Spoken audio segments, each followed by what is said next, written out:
Hello and welcome to the channel. I'm Matthew and this is going to be my first look and review of the macro pad made by Caps Unlocked.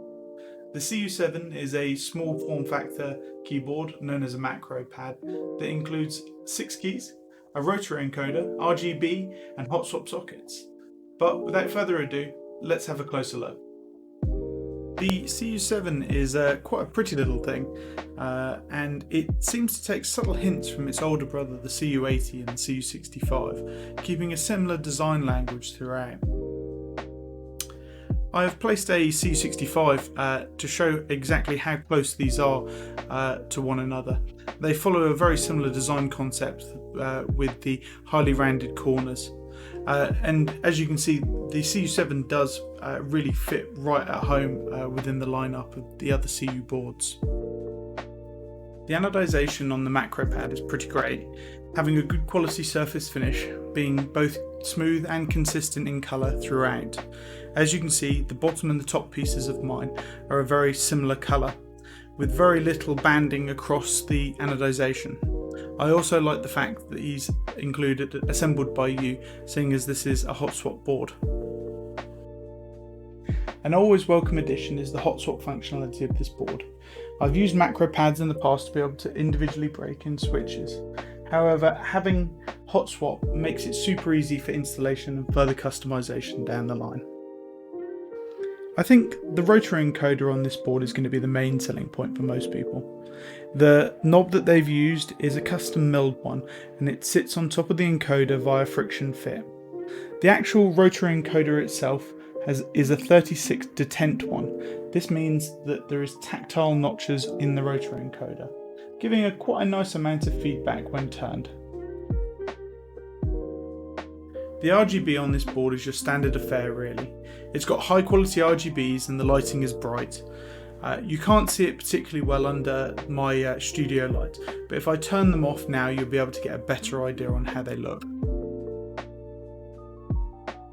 You're going to be able to control this lighting with QMK, but soon you'll be able to do this with VIA support, allowing you to change the colours on the fly.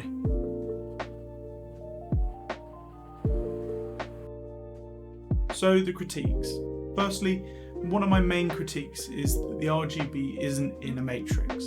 This means that you're not going to be able to have some of your cooler effects, like your rainbow or your shatter effects, because of the way that the RGB is set up. It runs from RGB 1 to 6 in a linear fashion, and this means that if one of those LEDs does die, then everything in the line behind it isn't going to work. Secondly, a major issue is that on my pre-production sample, the rotary encoder does fall off a little bit too easy, as can be shown here. It falls off pretty easily. However, Caps Unlocked has told me that it is going to be fixed in the main production model of this, as they're going to be adding a thread to the rotary encoder and the knob itself to stop it falling off. My final critique is more of one of personal preference. The rotary encoder that's currently included is a 36 to 10 one, tactile if you will. However, Caps Unlocked is thinking about changing this to an entirely linear one. However, he wants to have your say on this, and I've linked in the description his Discord. So please head over there and have your say on what you think the rotary encoder should be. Are you linear gang or tactile? In conclusion, I'm quite a big fan of this little macro pad. For just 60 Great British pounds, you're getting quite a lot of value packed in. If you already own a CU80 or a CU65, then this is going to sit right at home within your setup. With just 2 days to go on the current group buy, I think I'm going to be copying one myself. If you are going to be buying a CU7 for yourself or one of your loved ones, please use my affiliate link found in the description down below. I get a small kickback from every sale that's made, and it does really help me out. However, that brings me to the end of my first review on this channel. So please put a comment down below whether you like the CU7 or not, or you want to see more stuff from me. Please let me know. Also hit that subscribe button whilst you're there. There's a growing family of people who are watching my channel, and it's really great to see. So thank you very much. Peace out.